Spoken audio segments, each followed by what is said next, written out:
welcome again to the 9th edition of the India Digital Summit. Shiv, thrilled that you are here with us to join us to kick off day 2 of the India Digital Summit. Thank you for making the time. My pleasure. Shiv, yesterday we had Honorable Minister Ravi Shankar Prasad kick off the session, and he spoke to us about the vision of his ministry for Digital India and the vision of the new government. We had the BCG report released about the future of the internet, and we are talking about staggering numbers. 500 million people in India, an economy of 200 billion in India. So Shiv, as you think about Digital India, I'd love for you to share your thoughts on what does Digital India really mean to you? Okay, first of all, thanks Kirthiga. This is an industry I was associated with for a long time. It's always a pleasure to come back to the IAMA, and really strong that you guys have been here for 9 years and doing such wonderful work. When I look at digital, a lot of people talk of digital with, stats, etc. And I think that's obvious and that's there. But if you truly look at the big picture, look at the world first, then we'll come to India. For the first time in the world has a population of 7.3 billion people. In 2015, for the first time in the world, we'll have more SIM cards than people. Okay, this year, we'll have 7.5 to 7.7 billion SIM cards. We'll have 5.4 or 5.5 billion phones. Okay, big stat. Never in the history of the world has anything been more than the population. Okay, so for the first time, we have more SIM cards. Okay. Second, very important, for the third consecutive year, smartphones will be more than 1 billion sales, billion units, for the third consecutive year. Okay, that's a big one. 3 years ago when it happened in 2013, everybody said, wow, 1 billion smartphones. Okay, it's happening and, galloping. Third stat, the sale of tablet will be more than PCs this year. PCs is, what, 25 plus 40-year-old. Tablets are 7 years old. Okay, fundamentally because of the user experience and the consumer delight. That's the reason. Okay, so that's the other big change in my book. So we are going to see a digital world galloping very fast. India is no different. Okay, India has 900 million SIM cards. There are people from Idea here who will possibly give you a closer number. We have 600 million phones. You won't confirm the number, but I'm sure that Facebook is about 150 million users here. The fourth stat, I forgot to tell you. The Facebook community will be bigger than China's population this year at 1.5 billion. Okay, it will be bigger than. So it is a digital world already. Digital India is just part of that. So I believe, it is a digital world, and anything you do and say, or whatever you want to do with brands, consumers, society, you have to be digitally savvy and digitally linked. You need to be a digital master virtually, whether you're a company, whether you're an individual, or whether you're the government. I think that's an almost a done deal. Why is this so? And that's what we really need to think about. Digital takes away constraints of people, takes away constraints from the world. Digital takes away constraints from the mind. Digital kills the middleman. Digital gives you complete open access to information. There is no better tool. Okay, if you want to truly drive openness, transparency of markets, of conversation, there is nothing better than a digital world. Okay, we are already there, and I think we are in a digital world, and people are now trying to figure out how do I, work in a digital world. Okay, so that's what's it. We haven't created it for what it is, but it's landed up. So these are staggering numbers, Shiv. We're talking about billions, hundreds of millions. As you think about the industry evolution over the years and some of the trends along different media and mediums like television, print, radio, digital, what are some themes that emerge that this audience should keep in mind as they craft their 18 to 24-month strategy? Yeah, for that I need to go back a bit, to the history of the FMCG world, the history of marketing, what I've learned from a lot of my mentors and read. If you go back to the 60s, the biggest medium then was actually posters, outdoor. Because fundamentally advertising works on word of mouth. That's the start point is word of mouth. So if you go back, to the brands which were created 100 years ago, the Procter & Gamble's of this world, the Unilevers of this world with Sunlight, the fundamental thing was a poster. Okay? Why did the poster come into place? Because the wholesaler was the king. So you were at the mercy of the wholesaler, you went and sold goods to him. Suddenly the manufacturer said, I need to speak to the consumer. So the poster became the medium. Through poster, it became word of mouth. And so in the 60s, you would find lots and lots of hoardings. And radio was very big in India then. Radio was very big in India for one particular program called Binaka Geetmala. That was because the Indian government refused to allow songs, film songs on radio. So everybody tuned into Sri Lanka Broadcasting Corporation on Wednesday nights at 8 p.m. and listened to it. Then television came in. Television started in Delhi in 1959. The first big wave of television was 1984 with the Asiad and the color television. Next big wave when many low power transmitters came was 1991. That really opened up the rural market. Rural growths in 85 to 88 were upwards of 50% every year. 91 to 95 also similar, till 94. Okay? From an FMCG perspective? From an FMCG perspective, every brand perspective, every category. Okay? Suddenly it happened. When television came in, and this is the start point of your question, the big advertisers didn't take to television, believe it or not. You know why? The print guys and the radio guys who were dominating the thing till then, they went and told them, there are no numbers, there's nothing, you don't have proof of your ad, this, that, etc. So the real big guys who actually took to television were Vico Vajradanti, Richardson Wicks, with Wicks and Nirma. They were the three big brands. And all three brands had nothing to do with print. That's the reason they went into television. Suddenly they saw the power of the medium. It's only after a year or two that the big brands of that era then suddenly said, wow, that's true. Television is a very powerful force. Why is it a very powerful force? Because in every society where literacy is low, it's the ultimate audio-visual literacy medium. And that transformed the first wave of this thing. When I see now, internet, I talked about a global world. Internet spend in advertising, internet spend this year I think will be about 149 billion. Television advertising spend will be 189. In about 3-4 years time, I predict that internet advertising will be more than television advertising. Now today, or as we're going through this internet advertising, the same bunch of people who are television guys are opposing this like they oppose the print one. It's the same thing is playing out all over again. You look at creative people, you look at marketeers, they still want the crutch of the 30-second ad or the 40-second ad because that's what they're used to. Okay, so every new medium which comes, marketeers more than anybody else, they are the people who actually resist it. Consumers are not resisting internet and all that which is happening. It's marketeers, which are brand teams, marketing teams, agencies who are shy of this. Okay, its time is there. I don't think anybody can stop it. That's the evolution of what's happened in India. No, that's fascinating to reflect on. And Shiv, I'll go through a few more questions based on the questions that I've heard from the audience over the last day, and then we will open up for audience Q&A as well. So if you could start thinking about what you most want to ask Shiv, let's start doing that. So Shiv, you spoke about, again, the organizational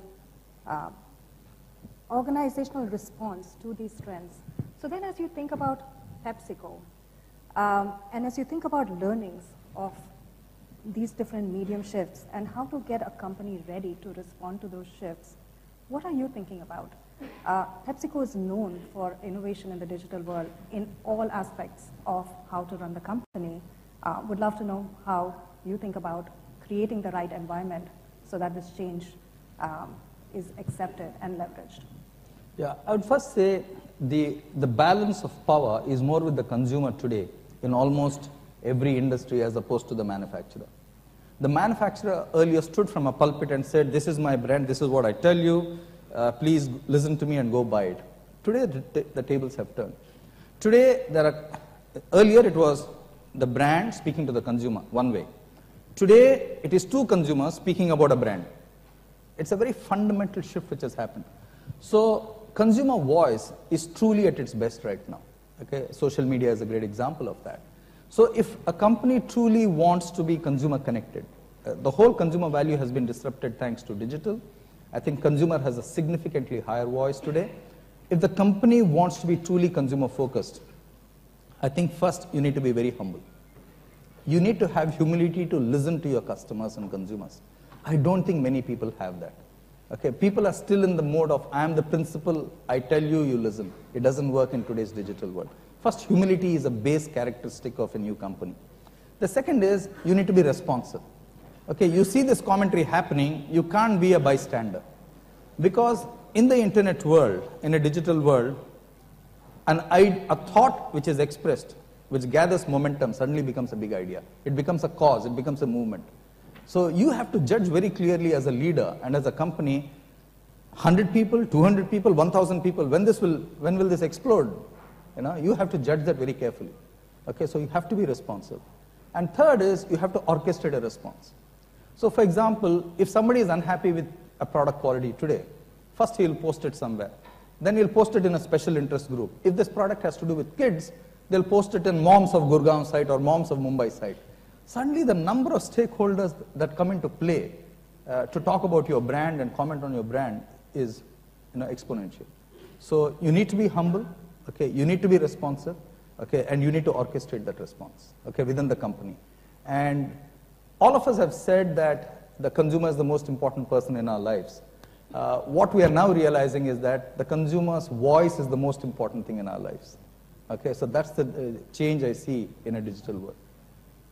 So Shiv, let's dig a little deeper into that, because I think this audience and the world and India at large gets it that digital is here and it's accelerating at an increasing momentum. The big question in people's mind is the how. How should I respond? And so going deeper, how is it that you create that humble, responsive organization? What does it mean in terms of leadership? What does it mean in terms of marketing departments that are ready for this change? Yeah, first, I think if you're in the branded goods, you must be a lot more into social listening. You must be listening to the commentary on your brands, the commentary on your company, etc. That's an absolute given. Second, if you really want to make sense of a digital world, especially for brand marketeers, the number of data points is just humongous. It's just multiplying every day. So I believe the structure of the marketing department will change in the next 5 years. I personally think you'll see more data scientists in a marketing department than what you see today. Okay, data scientists like the Nate Silvers of this world. So you'll really have some heavy data crunchers, data scientists who are going to point you in the direction to say, hey, this is what's happening out there. You will find much more micro segments which will evolve as a result of the multiple data points that you'll get. So I think a lot more experimentation will be there. Today a lot of people think, okay, this is a digital ad, let me put it and then see what happens. I don't think that's a future world. Whatever form of advertising you put, you need to think about it. Okay, before long, I think people will launch stuff in digital as opposed to television and things like that. So I personally believe that the marketing departments of most companies will undergo radical change in structures, in capabilities, and in the way they converse with consumers. Okay. There's a lot of buzz about e-commerce, and it's one of the pillars that's driving this internet economy here in India. Shiv, we were fortunate enough to be part of your big initiative, the Being Indra's Advisors contest around e-commerce and FMCG. Can you share a little bit more about what that initiative is about? Where are you now? What are your learnings? And broadly on FMCG and e-commerce in India. So I'll start with your second part.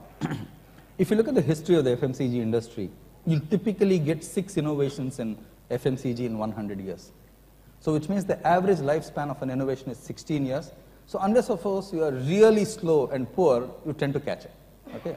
So let's take toothpaste as a category. The last big innovation in toothpaste was whitening strips. Before whitening strips, I think, was tartar control. Before tartar control was plaque control. Before that, fluoride. Before that, a tube itself. Okay? So those are the 6 big innovations. Same thing in detergents. The last big innovation in detergents was micro detergents, 1991. The last big innovation in shampoo was 2-in-1, 1991 Purplus. So 23 years, you haven't had anything. So you have varianting as an innovation discipline there. For the first time, technology is disrupting FMCG. For the first time. Not on the product side, but on the delivery side, which is the business model. Okay, so that's a very big change. Okay, and I think people are coming to grips with it. I think we will see some answers come through. I think some of the innovations in India are fabulous, and I really must compliment the e-commerce guys. They're really thinking out of the box. I believe we will see a very different ecosystem evolve. It won't be a pure play physical system. It won't be a pure play e-commerce system for FMCG. It will be a combination. Because India has a huge number of retail outlets. India has 15 million retail outlets for a 2 trillion economy. America has 1 million outlets for a 16 trillion economy. Okay, so to get into retail in India, you don't need education, you don't need space, you don't need cash. Velocity is very important. So I think big players, e-commerce players, will form a coalition with grocers, with other guys, and a very new business model will evolve in India. I don't think that kind of scale in retail is available anywhere else in the world. Got it. Let me switch gears to the medium and the power of creative.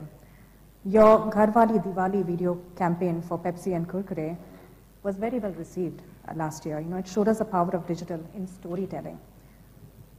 Tell us what your learnings were and how is it that we can leverage the power of creative on this medium? Great question.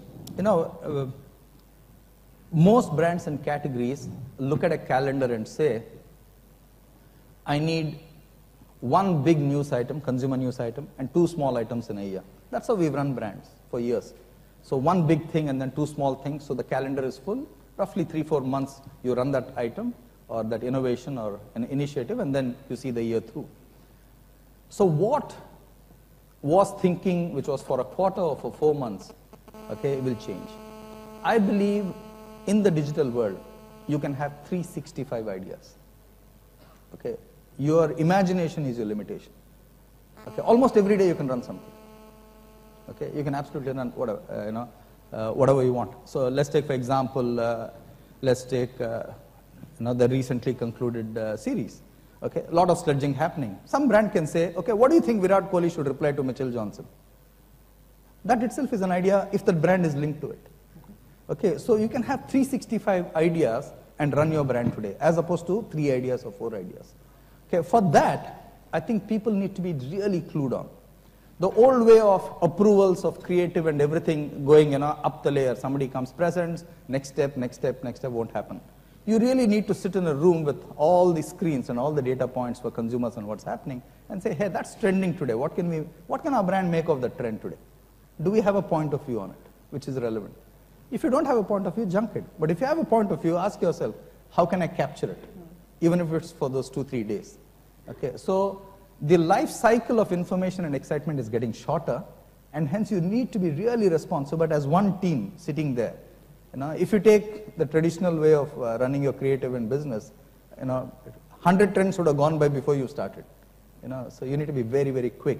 And the whole team has to be in one room with all the data points and all the screens, telling them what's happening out there. So Shiv, one last question from me before we open up to the audience. In 2014, if you look at NFL, we saw PepsiCo globally make a big conscious shift from television to digital. In India, you're quite associated with cricket, with World Cup and IPL. What can we expect to see in terms of how you view all of the different mediums, and specifically television and digital? I think that one will be at this point of time, much more led by smartphones in India. Okay. As the smartphone population tips over the mobile phone population, I think it will be another 2-3 years. Okay. Then I think it will be really, really big. Okay. Then standard operating procedure will be mobile-led something first. Okay. Whether it is content or whatever it is, content is king. That's what it will be. And that's what will tip it over for most people. I think that's what will truly happen. I said a few years ago in Bangalore at a forum like this that India will be the app superpower in this world. It's getting there. Languages, issues, so many things. It's really getting there. Yeah, no, we believe that as well, and that's one of the key initiatives of IMEI is to spur the app economy. Absolutely. When I said that, a lot of the media didn't believe me, and they said, you're saying it because you're an Indian. I said, look, no, that's not true. It will happen here, okay, and it's already happening. Smartphones will help it enormously. Great. All right, so I think we have mics that we are passing around. So what's on your mind?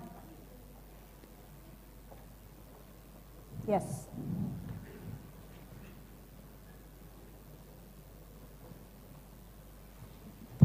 Shiv, I'm Pankaj Sethi. Your point is very valid regarding digital 365, if I can term it so, and the responsiveness that is required from a team to look at what's going on. But in an organization such as yours, which is a very large organization, what is the reality of the structure? Is it changing so as to be able to adopt that? And if so, how? Does it flatten out? What happens to the two existing departments and relationships? Yeah, very good question. Thank you for asking that. So I don't think it's the size of the organization which matters. Okay, let me give you some points to validate that. The recent management capability index which came out in India 3-4 months ago, the maximum management capability is in small tech companies 0 to 100 population, 0 to 100 people. The least management capability is actually in large public sector and large private sector enterprises. So size has no relevance to capability, first thing. We always thought it had relevance, okay, but it's not relevant anymore. The second thing is big companies don't beat small companies anymore. Nowhere. You show me one example of a big company beating a small company in the last 10 years. None. It's fast companies which beat slow companies. So I think the large corporation has to figure out how to be fast. Okay? And how to be fast is a combination of how you collect information, how quickly are you able to pick the insights from that information, and how quickly are you able to come to a decision. If you really want to be fast, there's one thing you need to embrace, which is failure. You can't be fast and not embrace failure. If you are fast and then something goes wrong and then you say, hey, sorry, now I'm going to shoot that guy, then nobody will ever be fast after that. Okay, so that's the type of company which will evolve. Large companies will become far more nimble, okay, far more responsive, and they'll accept failure a lot more. I think that's the kind of company which will succeed in a digital world. Okay, not the traditional hierarchy, I'm big, send me the memo and I will think about it. That doesn't work. Sir, I'm from 10 News. This is Gajanan Mali from 10news.in. We are making these updates online. Sir, my simple question is, when the India digital India dream of the Modi government or the IMAI fraternity, when it will be achieved? It's already done. That's what I'm really surprised you guys are talking about a digital India. We have 900 million SIM cards and 600 million phones. Okay. Show me any category which is anywhere near that today. But still we are lagging behind in the rural telephony, and the narrowband is the big concern. Yesterday Google MD, he highlighted this is the bigger issue. Okay, so here's my point. Every industry will be affected by the digital India drive. Healthcare will be there. Okay, payments. Okay, banking sector will be affected. Education sector will be affected. Everything will be. That movement is what is starting right now. But we are not talking about the farmers and the villagers. Oh yes, the farmers also. You'll be amazed. In my last role, we had a product called Nokia Life Tools. Okay, and this is a true story which will shock you. When we did, check across Africa, India, China, Southeast Asia, we asked people, what would you like on your mobile phone? They said the following: entertainment, okay, learning English, okay, knowing commodity prices, okay. These are the three big ones, okay. So we put together with a few ecosystem partners prices for all the commodities, rice, wheat, etc. With all the mandis, we worked with the government and did that. 2/3 of the time, the information of that system was better than the government information, believe it or not. Okay, and we launched it at 30 rupees per month for one service and 60 rupees as a bundle service. I went to Aurangabad to visit a farmer. In Aurangabad in Maharashtra you are talking? Yes, okay. Since your question was farmer. So I went and told him, this service makes no money for me, I want to take it off. I'm giving it to you at $2 a day. He said, raise it to $4 a day. I said, explain why. He says, Shiv, today, I buy a newspaper which gives me yesterday's mandi rates. Okay? I take out my motorcycle, go 40 kilometers to find out the mandi rate. And then if I take out my truck to take it or whatever it is, it costs me 50 to 60 rupees to collect the information you're giving me on a mobile phone. He says you can go up to $10, don't worry. So one of the biggest advantages of a digital India is information arbitrage. We completely underestimate that. The cost of information and the cost of having middlemen is the biggest barrier to some of this development. And I think digital India will take that away dramatically and empower farmers specifically. Last question, madam, for you. If you could just, I know there are a lot of other people. So this is Hita from Digital Market Asia, on your left. My question is related Where are you, ma'am? I can't see you. I think she's... Oh, yeah. My question is related to advertising. When you're saying that in next few years you're expecting digital to take up, so are you expecting advertising to move away from print and television, or are you just seeing it as a new platform that will give advertisers a new opportunity and a base to advertise? I think it will be a combination of both. There are many categories which will come into advertising only via digital advertising. Okay? If you're small, if you're in the unmentionables category, if you're in any of those specialist niches, etc., you only use digital. If your consumer group is sharp, you're able to define it sharply, you only need digital. Okay? And equally, there'll be a lot of money which will flow from the traditional mediums which we are seeing into digital. Okay? Because I think the digital commentary and the fine-tuning of the information there will be far more, let's take, quick, responsive, and then you're able to do something about it. So this medium gives you that advantage which the others don't. For years, we've tried set-top boxes. We've tried people meters. We've decided home boxes to track which ads are watched, not watched, etc. That's still not taken off after 20 years. Okay, but I think internet will help you do that much faster. And are you expecting radio to make a comeback? Are you expecting? Radio to make a comeback. I think radio on the net will do well. Okay, I think that will be there. Standalone, because see, there's so much convergence which has happened, what I call the digital product convergence into the mobile phone. Okay, that's already happened. So on standalone on its own, no. It'll be a secondary medium, not the primary medium. All right, one last audience question. Okay, can I have Someone one? has a mic. Yeah, I have the mic. Oh, the three people. Okay. I'm Sanjit, I manage content in Nestle. Just simple question, in the absence of paid media, this model of 365-day marketing, what is your opinion in that? Because what we see is that they have been very responsive and very good at the response, there's hardly any reach. And for brands like ours, which need mass or deeper engagement, always doesn't seem to make sense. That will always be the challenge, because how do you do that as a brand? My personal feeling is that if you have the right ideas, you'll create that momentum. Okay, that's what I think I see. And there are a number of brands, I don't want to quote them or go into that. But I think at the heart of it is, do you have an idea or a thought which connects your brand with something which is there in the consumer's vocabulary? If you do that, I think it will work. Okay. Otherwise, it will always be a challenge. Okay. And you don't need to just use that as a reason for not doing it. Okay. All right. So Shiv, as we wrap up, one more question for you. So you have all of the digital publishers here. You have Rajan in the room. I'm sure Nishant from LinkedIn is somewhere here. So if you had to tell us one thing that Google, Facebook, LinkedIn, one thing that we're doing well, and one thing that you would want us to do better or differently, what would it be? Let's start with Google.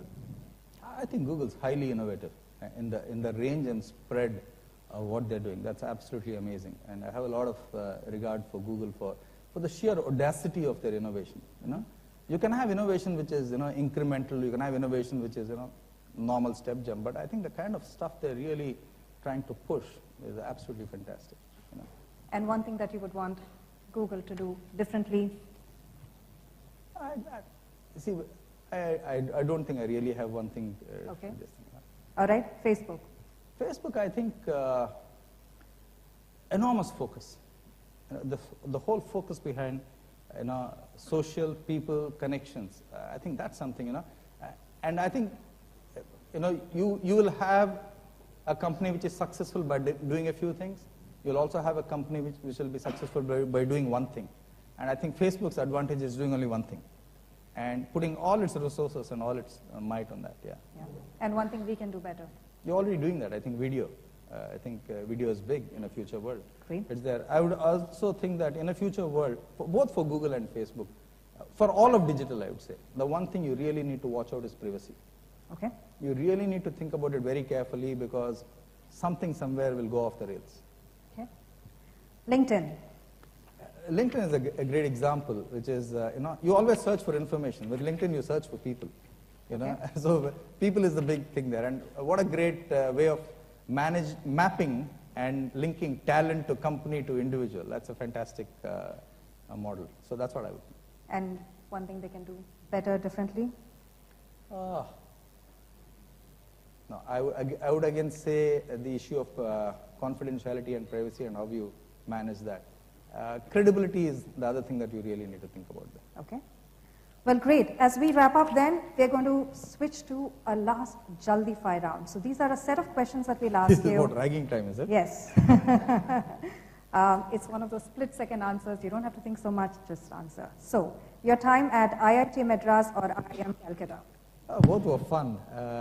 In fact, a fourth of the batch was from IIT into IIM, so we knew virtually each other. So it was virtually going from one hostel to the other, but in a different city, that's all. Okay. If you have to pick one, your time there, both are great institutions, your days at IIT Madras or IIM Calcutta? If I look at my journey and where I've landed, IIM Cal. Okay, great. Opportunity in rural or urban? Tough one. The urban opportunity will be in what we call the mega cities. Okay. You talked of e-commerce earlier. I think if you take the top 10 cities of India, they'll be dramatically disrupted by e-commerce very easily. Okay. Rural, the headroom for growth in rural is always there. Rural is the only part of India which is not connected to the global economy. Okay. So I still see a lot of headroom for growth in rural. Okay. Teaching at management institutes or watching sports? Teaching at management institutes. Okay. One PepsiCo product you simply can't do without? Quaker. Okay. What will you follow more closely, World Cup or IPL? We are sponsors of both. So which is why? I'm definitely there for the World Cup final. Okay. And I'll definitely be there for the IPL final. Okay. So, but World Cup definitely. All right. Great. Well, let's hear it for Shiv and all of the insights that he shared. Digital India.